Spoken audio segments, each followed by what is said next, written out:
Morosi. Poke check to the point, kept in. Good play by Carroll. Down behind the net. Mavericks now working around Livingstone to Morton. Morton 10 slot. seconds. Over now to Carroll. Carroll shot didn't go, but the second shot did. And there you go. For Livingstone would blast that in off the left side, and a power play marker for Minnesota State. What a way to be going into the intermission. From BLC Studios in Mankato, Minnesota, this is the Maverick Hockey Live Podcast, presented by Dunkin. With your host, Shane Frederick. This is the Maverick Hockey Live Podcast, presented by Dunkin. My name is Shane Frederick. I'm the host, and joining me this week is Minnesota State junior defenseman Jake Livingstone. How are you doing, Jake? I'm doing good. How about yourself? Good. Glad you're here. This is an off week for the Mavericks. So you guys we're recording this on a Tuesday. You had a little day off today, but maybe we'll just get right at it a little bit. Tell us a little bit about what a bye week is like for the Mavericks. You guys are 10 games into the season, 7-3, and coming off a sweep of St. Thomas, home and home, Friday up in the Twin Cities and Saturday here in Mankato.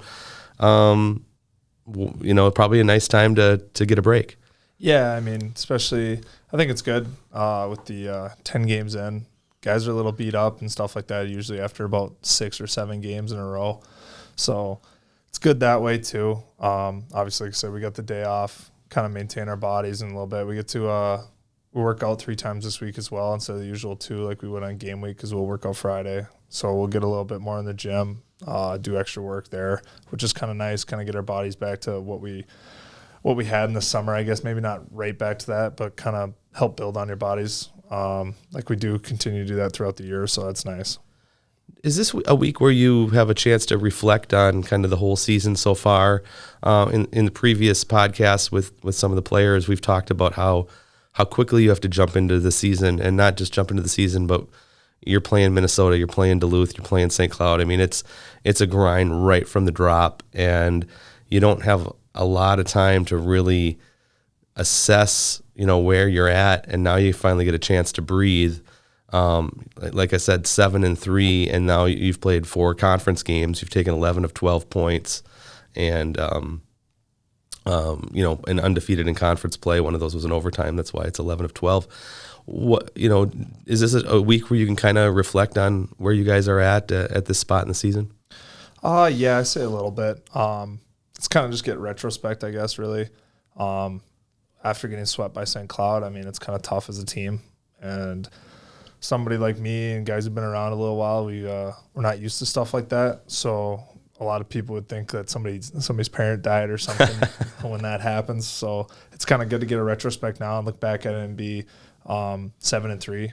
And you look back and you're like, okay, like it's not as bad as we thought it was at 3-3. And we can kind of take away little bits and pieces that were good and what we need to work on. But we usually leave that up to the coaching staff on weeks like this. I think for us, off weeks and stuff like that, we tend to kind of get our school all dialed in, make sure we're all caught up and all that stuff. So that is kind of huge on the off week. But I think when it comes to stuff like that, reflecting on the games like previously that we had, I think coaching staff does that more than we do.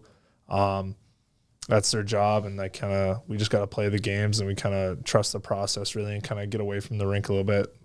Again, like I said, we had today off, so guys get away from the rink, and we get to kind of worry about our school and get our academics all figured out.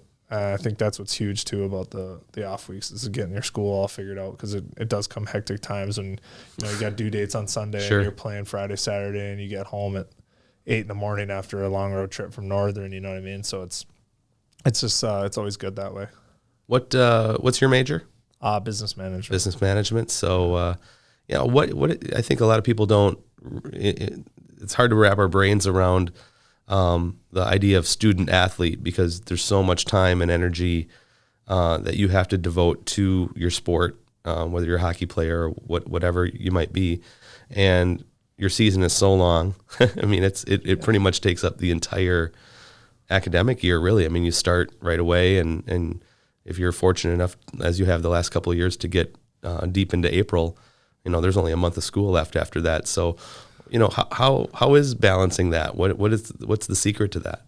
I'd say time management and routine. I think once you get into a routine throughout the year, it's kind of just becomes easy. Like a lot of guys, like my big homework days are usually Monday, Tuesday, Wednesday throughout the week. And then if I got a little extra stuff that I got to do on Sunday, I'll finish that before the due date on Sunday. You kind of get into a routine. You're like, all right, so like we'll have classes. Like I got class after Monday workout in the morning and Wednesday. I'll go to that class. I'll get all my stuff figured out. And then before practice, I'll be doing homework until practice time. Just kind of, it clears me up for the weekends and the games. I mean, like I said, it's just time management, kind of getting into a routine where it's like, I think it's tough once you get out of the routine and you're like, oh God, I don't want to do schoolwork today. But once you're in that routine, it's just like, it's just easy. It's probably a smart routine to get into too right away. I mean, you've been fortunate enough this season where your travel hasn't so far been too much of a grind. I mean, you went to St. Cloud for 2 games. You've had a couple home and homes. But once you start making those trips to the Upper Peninsula of Michigan and Ferris State and Bowling Green, where you're leaving on a Wednesday maybe, and you have kind of that Wednesday, Thursday, Friday, Saturday, it's probably good for you to have that early week routine in place like you do. Yeah, I mean, you kind of figure it out along the way. When you're freshman and sophomore year, you kind of figure it out pretty quick. I mean, it's just the way it is. It's the way it's got to be. And I mean, coach and our coaching staff is pretty hard when it comes to us getting good grades and being student before athlete. And obviously, we got to perform on the ice as well as we got to perform in the classroom. Is that mentally a mental grind for you? Are you able to kind of keep that mental process where you're in your academic mode and then you get to practice or work out or whatever when you're fully into hockey mode? Does one ever weigh on the other as you're when you have a particularly tough week? I wouldn't say so. I mean, I think the big thing is when we as a team, it's kind of our motto's kind of always been, and coaches always kind of talked about, once you get into the rink, like leave all that other stuff behind. And he's talking, you got family issues or something like that. It's kind of like, come in this and help the rink like be your like sanctuary, I guess, where it's like you don't think about that stuff, because at the end of the day we're all doing a sport that we love. And I mean, some days it's hard, but it's pretty easy to separate both of those. That's good. That's good that you're able to do that. It sounds it's easy for a lot of people to worry about home when you're at work or worry about work when you're at home, and we're all in those situations. So the more tools that you can have in your head to separate those things, and it's probably a good mental balance. Yeah, I mean, so every day is not perfect. Obviously, you have those days where it gets a little tougher than others, but the majority of the time, it's usually pretty good because a lot of guys are pretty happy to be at the rink and see everybody. Yeah. Let me just ask you your assessment so far. Again, we mentioned the record. I think that you look at this team, and I think I wrote this in my Substack blog this week, that where you guys are at through 10 games, you've shown that you're in a pretty good spot. You're still a top 10 team, a team that's coming off back-to-back Frozen Four appearances, obviously the national championship game last year, but obviously not the same team, and probably some areas where you'd like to clean up and get better. Yeah. I mean, there's definitely those areas. There is every year. Even, I mean, just the way it is, it's kind of, every year is kind of a new year, and it's just like, you're going to always have stuff to clean up. We always did. Even when we started off super hot against our non-conference last year, we had stuff to clean up, and I think we had a couple of favorable bounces that definitely helped us out. I mean, this year we still got stuff to clean up, and like a lot of people would say, like, I mean, we go to St. Cloud and you see that we got swept and stuff like that. I mean, if you're at those games, you would not think that we should have lost both those games. I mean, we didn't play our best, but we also dominated a lot of the game, especially on both nights. So you look at that, and I mean, I could say last year we got a couple of puck bounces, like where you're saying UMass, we're down, I think it was 3-0 going into the second. Like, if we don't get a couple of good bounces, I mean, that night doesn't go our way, and we're 500 after 2 games, you know what I mean? Yeah. Where sometimes it's just not your night and not your weekend, and we've been pretty fortunate the past couple of years to not have to deal with that. But, I mean, our time has come, and it's kind of it's good things though, because we can learn off them. You know what I mean? And it's just every day you got to go in new week and you learn off the things you had the previous week. You've had to face a little bit of adversity right away too. I mean, you mentioned the St. Cloud series. You come back, you start conference play against Bowling Green, and you find yourself into two pretty tight games there. One game where you lose a lead, one game where you're behind. You got to win in overtime. I was traveling last week, as we mentioned before the podcast started. I was actually in Vietnam, and I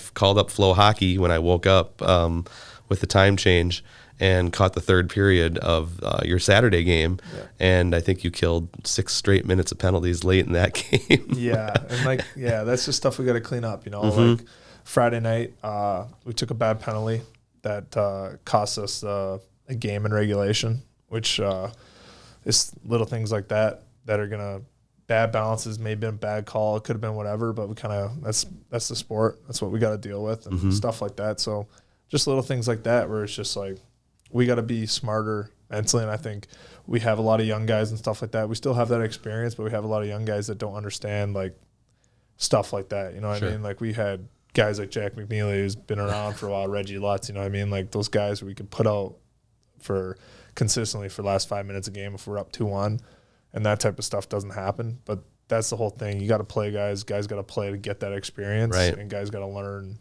and understand, and coach does a great job of teaching us that. So I think with that, it's kind of huge too. And like I said, it's a new year, so learning to grow up pretty fast, right? Yeah. You talk about your freshman year. What was it like then? Were you in some of those situations, or anything that stands out from 2 years ago, where suddenly you were put in a couple of those situations where maybe your head's on a swivel a little bit, trying to, maintain a lead or get back into a game or whatever it might be? Yeah, I mean, I was pretty fortunate with stuff like that. I had Reese as my D partner, and sure. Akito had Jack, so we were pretty fortunate to have those guys to lean on. Big one that pops out to me that where you think about kind of being like, on edge a little bit was the QPAC game when me and Keto were both out there. That being down a goal, and it's kind of like, holy, like you're kind of not sure what to do. You know what I mean? You've been in those situations before, but not at this level and not in that importance of a game, especially for this program at the time, right? Because of what has happened in the past. So I think things like that, where you find yourself. But like I said, it's like I did it. You know what I mean? I experienced it, and the only way I was gonna learn from it, if we succeeded or failed, I was going through it. And that was obviously a big moment. And Jake's referring to the NCAA first round game in which Minnesota State got behind, and after the history of a lot of losses in the first round of the NCAA tournament, found a way to come back and win that game in overtime. And it came down to a play in the last minute with you going pretty much end to end, and in addition to Cade Borchert, right, for the game tying goal. Scored, and a great moment in Minnesota State playoff history, that's for sure. Yeah. But that's an interesting example, because that wasn't until the playoffs, and suddenly there's like a different level of pressure and that history that was weighing on the program and things like that that you're trying to figure out as a first year player. Yeah, and like I said, I'm sure there was many other examples throughout the year that I got to learn and that helped me and helped our 5 guys or 6 guys that were out there at that time succeed. But like I said, it's just going through it and experiencing it and being a part of it and understanding what there needs to be done to like get to where you want to be, and that comes with failure. And it's interesting you mentioned that you were fortunate enough to be playing with Reese Smolik. Akito Hiroshi came in as with you as a freshman, playing with Jack McNeely, and now you two are kind of in that position, starting this season to. I know you guys were paired up a lot too to start the year, but whether you're paired with someone or whether it's just the D-core in itself, with some of the turnover that you've had, now you guys are in that position now. What's that been like? I mean, it's been cool. It's been different. I don't say I've ever been a part of it on this end yet, so it's kind of a learning curve for me and Akito as well. It's cool because I've got to learn from certain people that I looked up to a lot and had a lot of great qualities as hockey players and people. But I think it's been sweet. I know me and Akito both could say we could do a better job at sometimes, and I'm sure Jack and Reese could have said the same. But I just think it's sweet. Like, it's just, you see those young guys coming in, if they look up to you or not, it's just cool to kind of pass on, because we know as a team what we've been for, I don't know how long it's been since Coach Hastings been kicking around and being a head coach here, but our staple has been we defend hard, we play good as a team, and we contribute in offense wherever you can. But the big staple of it is, like, you got to defend. Right. So I think passing that along and just kind of learning to take pride in it, because I remember in juniors, it was never a prideful thing to, you always wanted to get points. But when I got here, you learned quickly that, you got to take pride in being a defenseman first. And I think that's cool to me. Like, when you see guys understand and jump into new roles and become like different players from even when they got here in the summer to where they're at now, and helping us sweep St. Thomas this weekend. I played with Wheeler this weekend, and he did a great job. You know what I mean? It's just like stuff like that. And he understands, and he's in his role, and he's playing hard defensively, and he's eating up minutes, top 4 minutes, because of what he's doing. You know what I mean? So I think that's the coolest part, is when you see guys around you kind of grow, and then hopefully you grow as well. And then to see guys step up into certain spots too, because obviously you didn't have Akito on Saturday night, and you have Wheeler, you have Psycho starting the season that he has. I mean, you have the veteran leadership in yourself and Akito, and Andy Carroll, who is CCHA Defenseman of the Week this week, took the banner from you, and I think you kind of see, and then you see some other guys who've been on the roster, like Malinowski, moving into a role where now he's playing almost every night and getting that opportunity, just kind of waiting his turn and getting in there when things open up. And you're watching the kind of that D-core develop, because I think people knew what they had in you and Akito and Andy, but you're wondering, okay, who's going to fill in those other 3 spots? Yeah, I think, like you said, when you talk about the guys who've been around a while, it makes our life a lot easier. When you have Tony and Bellini that step in, like, definitely makes our life easier, because you know that they know what's expected of us as a D-core. So it's not a full learning curve for them. It's just the experience aspect of it, where they just got to go out and they got to fail, or they have to succeed. And all of them have done a great job of succeeding more than they've been failing. And that's huge, especially for yourself, your confidence, and you growing as a player. So I think we're fortunate to have those guys as well. They may not have played as many games, but they've been around, and they've understood what it's taken to get to where we have been, and they've understood that it hurts to lose in the national championship game, and they get it. Yeah.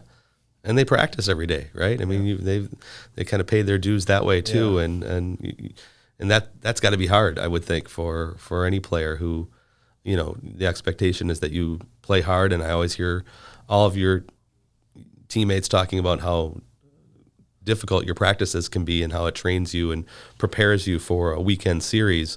And a lot has to go to the guys who aren't regulars in the lineup. And I think that's probably, a testament to them that they've prepared themselves for when they do get their opportunity. Yeah. I mean, that's huge too. Like, practices are hard.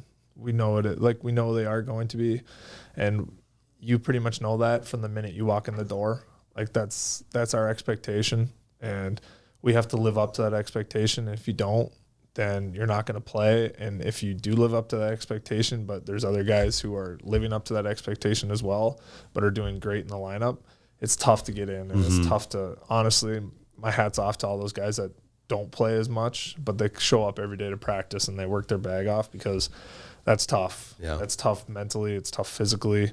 And that's a big part of why our team's as good as we are most years, because last year we had guys go down, and Hillman didn't play much. He played, I can't remember how many games he played, but it was single digits. Right. And then he comes into the Frozen Four and the tournament, and he's one of our best forwards. Yeah. And that's saying a lot, like, towards our practice and our culture that we've built over the years. So I think that's just kind of a staple of our program, is just kind of taking advantage of your opportunity and knowing that it's coming. So you play St. Thomas last weekend. past history, including those playoff games here in Mankato, show that they're probably improving as a program, making it a little bit harder. Obviously, they played a physical game this weekend. You found yourself in a little adversity on Friday night. They tie the game 2-2 going into third. You guys blow them out in the third period with 5 goals, but I'm sure it's a little dicey between the second and third period. And then Saturday was just a close game all around. Plus, you're getting some guys hurt, or Akito doesn't play, and Sam Morton gets hurt, and things are being adjusted throughout, and they're keeping it close. They're hanging with you the whole time.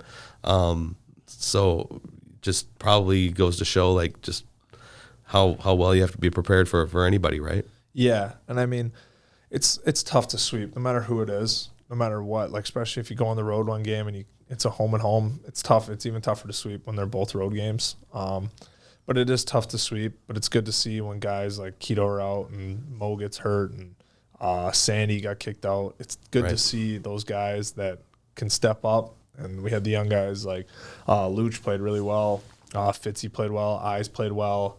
All those guys you have step up. It's promising to see because at the end of the day, when it gets down to the nitty gritty of the playoffs, like we're going to need guys like that to step up because, like you said, St. Thomas is a team that's up and coming, and they're going to be a good team soon. And they play hard and they're heavy. Like they're a tough team to play against, and they definitely skate hard and they get their bumps. Like it's tough to play against them, but at the end of the day, when you have those young guys stepping up, it's great for your program. What's this season been like for you to start off? It seems like I don't know what I'm begging college hockey to someday do an official time on ice stat, but I know the teams themselves keep track of it. I don't know if your time on ice, your minutes per game are up compared to last year. It seems like there's been a few games where you've certainly played a lot of minutes. Do you feel are your minutes up a little bit or pretty high, or what would you say? Yeah, we get them usually after every game. If you want to see them, you can. Yeah. I've kind of got to a point where I don't really look at them. Yeah. It doesn't really matter. I know that I play quite a bit, so it's definitely went up since previous years, especially early on when we're playing the Gophers and stuff like that. Sure. Like you said, we have young guys that we don't know how well they're going to do in that type of environment. Mm-hmm.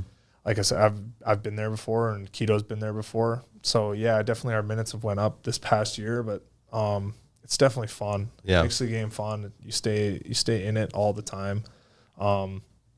There's times like who doesn't love being on the ice? You know what I mean? I think this last game that we played, the last like 2 minutes or something like that, I love being out there for moments like that, and I love being out there for those times of the game. It's just like who wouldn't want to be out there? You know what I mean? So it's just like it's all in the fun. I mean, it's fun to kind of keep progressing every year. It's fun to have the young guys step up, and honestly, if I play 30 minutes a night or if I play 20 minutes a night, it doesn't really bother me as long as guys around me are succeeding as well as I am, and we're doing good as a program. So it's always good that way.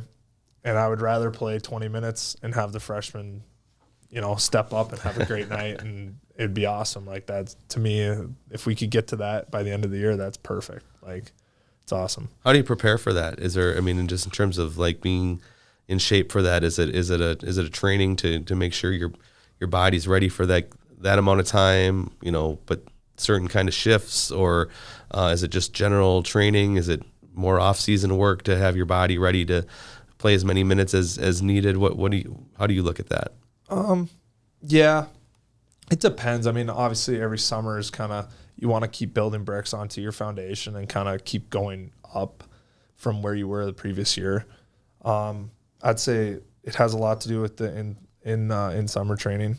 When I was my freshman year, I wouldn't have been able to log the minutes that I do now because of my body. Yeah. I had a little excess weight kicking around, and that kind of comes with time, right? And like I said, it's like you just kind of got to keep trusting the process and keep getting better every summer. But I think it has a combination of summer training, and then on top of that, it has something to do with you got to experience it and you got to do it. Like if I'm playing 25 to 30 minutes a night, if your first couple of games your body's gonna be feeling it, but eventually you get used to it, and it's kind of just part of the routine. You feel a little bit more banged up on a Sunday than you probably have previous years, but at the same time, it's like it's fun. Yeah, you know what I mean, it's like what would I rather be sitting on the bench and not sweating? Like it's like sure. I can't complain about it at all. I used to laugh, when especially when I was covering the team, and the headshots would come out of the team, from the sports information office every year, and I would always sometimes compare a player from mugshot from the previous year to this year, and especially as you mentioned, like coming in as a freshman, and sometimes maybe not coming in as good a shape as you think you're in or as you will be, and it always seemed like, okay, the freshmen, they never looked like they were out of shape, but they had a certain look to them. And then their sophomore year, like suddenly, like they have like these razor cheekbones, like they're just like their faces are all just like completely, cut, like they've lost all this weight, and it just always kind of made me laugh because I was like, now they're in shape. Now they look like they're a Division I or even a professional type of player. Yeah, I mean it's always funny that way because you are in shape. Like I could have played in juniors. I could have played 25, 30 minutes the way I was. It's just the way it is. Guys get better, faster, stronger, and more consistent like throughout the game. So you just got to keep like elevating that. So then eventually it just becomes easier where it's like now if I went and played pro hockey, I would not log that many minutes because my body's not in that good of shape. Where it's like you just got to go and experience it, and you got to get used to it, and then eventually you can start picking up. And then, like I said, every summer you just got to kind of everywhere you go, you just find out what hard work. You think you're working hard, and then you go somewhere else. It's like the old saying: you think you're working hard, somebody else is out there working harder. Sure, it's just like the old saying: the higher you get, the harder you got to work. Well, and also, right, like the that whole idea. It's not even just the number of minutes you're logging; it's what kind of minutes those are, right? So you take it up another level, and those minutes become harder because if guys are getting their bumps in, it's they're bigger, stronger, heavier. The more you go up, if you're blocking a shot, the shots are harder. If if you're trying to make a play around someone, you got to skate harder, faster, cut differently. All that stuff just becomes a little bit harder. Yeah, exactly, and that's why I said you just got to experience it, and then once your body gets used to it, it becomes a little second nature, and it becomes easier and easier the more years you do it.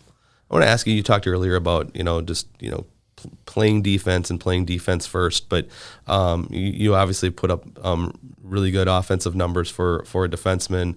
I think you're second on the team in scoring with 10 points right now, 2 goals, and you're up there on just total shots on goal. One of the top guys on the team on that. And I remember going back talking to Coach Hastings early in his tenure here about recruiting defensemen, recruiting different players, and he always loved the guys who could get shots through, guys who could get shots on goal from the point, defensemen. Casey Nelson was that kind of player. Daniel Brickley was that kind of player. Guys who ended up being defensive players of the year in WCHA, CCHA. Is that something that you have a knack for, getting shots through, getting shots on net? Are you looking to score? Are you shooting to score? Are you shooting to get a rebound? Are you trying to make plays? What's kind of your MO there? I'd say just getting it through. Yeah. That's kind of the biggest thing, honestly. Nobody wants to have a shot blocked. No forward wants to skate back from the net front to skate back because somebody blocked a shot and they got to get out and clear the blue line before they can go back in. Right. I think the biggest thing is just trying to get them through, and I personally think I could get a lot better at it. Yeah. And I'm sure a lot of people can too, and no matter what level you're at, it's tough to get through. A lot of guys are willing to block shots, and a lot of guys are willing to, because as a winger, if you block a shot, like majority of the time, you're probably going to get rewarded because the puck's going the other way.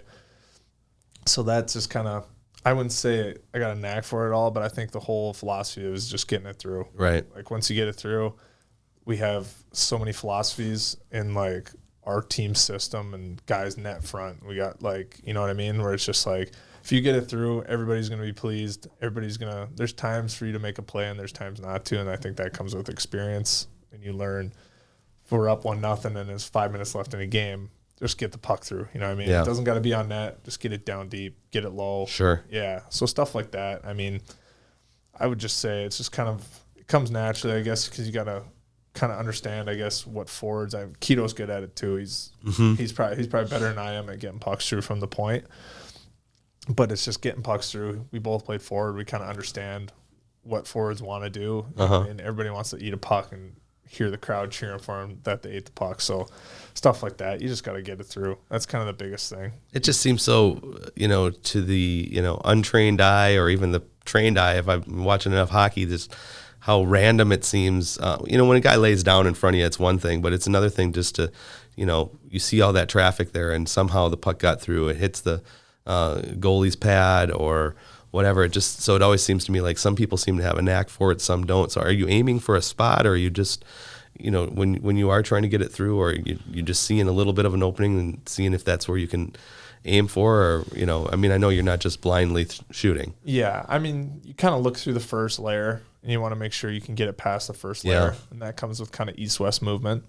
And then I think after that, your head's up and you're kind of looking and you're seeing the ice in front of you. And the biggest thing to get it on net is get it through that second layer, because there's always going to be D-men in front of the net too. Like, I'm one of them. I'm going to, if the puck's just floating in at me, it's easy to block, you know what I mean? Sure. Especially if the forwards are there, you got at least 3 guys that are standing in front of the net. So, I think you just look past the first layer, and then once you see the second layer, you kind of just shoot it at the net. There's also times where you have enough time where you can look and you see an open spot in the net where it's like, okay, you got enough time to take it and make that shot that you want to. But majority of the time, you just have enough time to see the first layer and then make sure you get around the first layer and the second. Yeah, and it's a little different when you're firing from the top of the circle or that sort of thing. But watching your game Saturday, I think David Cilia on one of his 3 goals, there was just a ton of traffic in front. The goalie was completely screened, and the only place he could put it was right in the upper corner, and he picked that spot, and goalie had no idea. I don't know if anyone else on the ice had any idea either, but he found that spot knowing that the screen was there and that the traffic was there. It was a pretty impressive goal. Yeah, Dave can shoot the puck. Yeah, that's why he scored 5 goals this weekend. Yeah, it's obvious.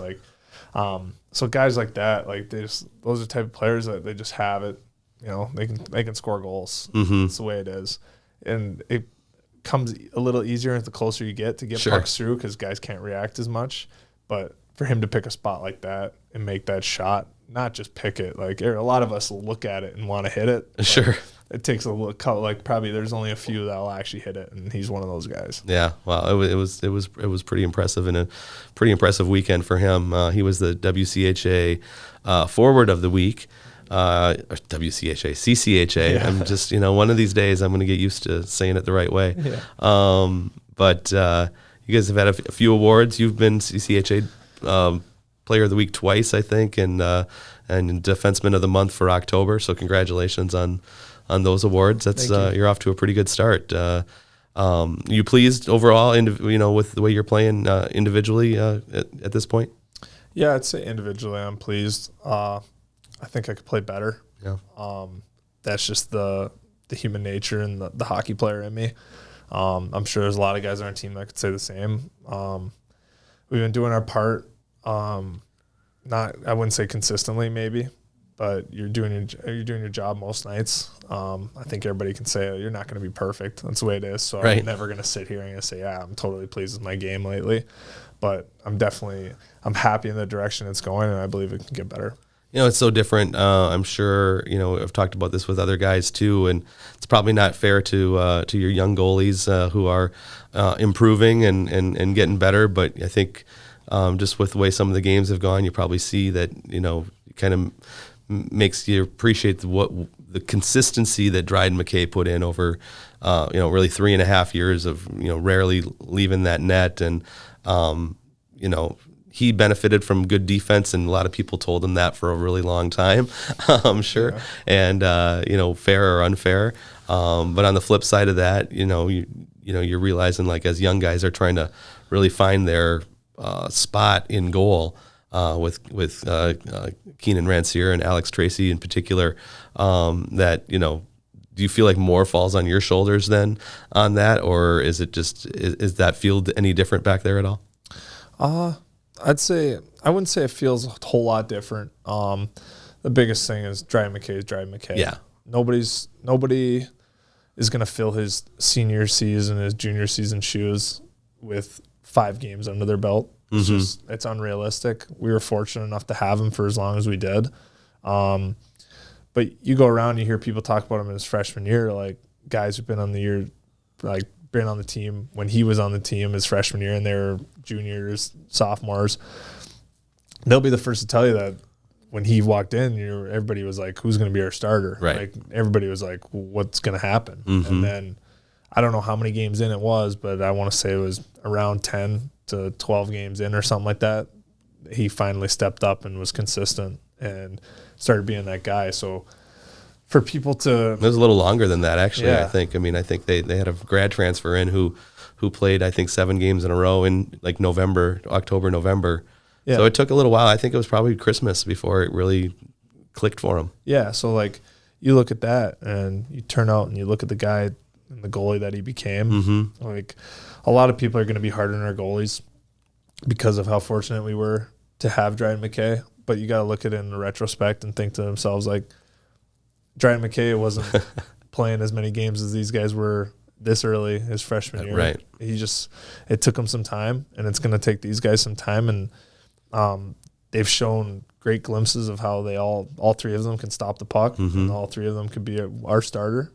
So we're fortunate with that. Like, it's good though. That competition is good because eventually, at the end of the day, somebody's going to step up because we're all competitors, and somebody's going to be our starter, and they're gonna be that guy going into the long stretch, and that's what we're going to need. We're going to need D-men to step up. We're going to need forwards to step up. It's not just our goalies. So the people that are being hard on our goalies right now and giving them grief, I guess, on social media or whatever because they're not Dryden McKay, it's just it's unrealistic. And Right. It's Absolutely. It's something that we're gonna find out, and I believe that one of these goalies are gonna prove all those people that are saying all those things wrong eventually here.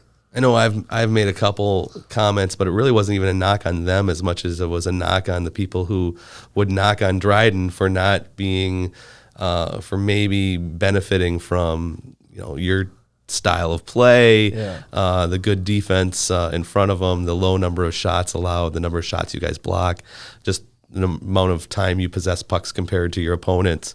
All of that's valid analysis of it, but you didn't really realize like maybe how special Dryden was till you see somebody else in goal, and it's really not fair to that other guy in goal because it doesn't mean that they're playing poorly. It just means that, that was a pretty special college hockey player. And fortunately for those of us who live in Mankato, we got to watch him play for 4 years. Yeah, like you say special. I mean, he was the best college hockey player in the whole world last year, you know what I mean? Right. Like, it's just nobody's going to fill those shoes.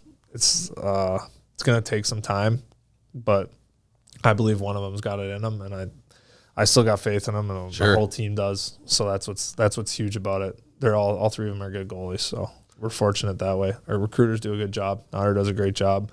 Our goalie coach Lonks, he's doing a great job. Yeah. And these guys, they're going to step up.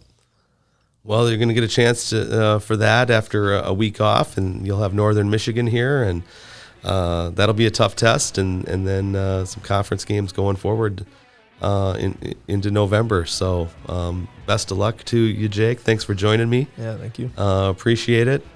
This has been the Maverick Hockey Live podcast presented by Dunkin. That's Jake Livingstone. I'm Shane Frederick. We'll see you next week.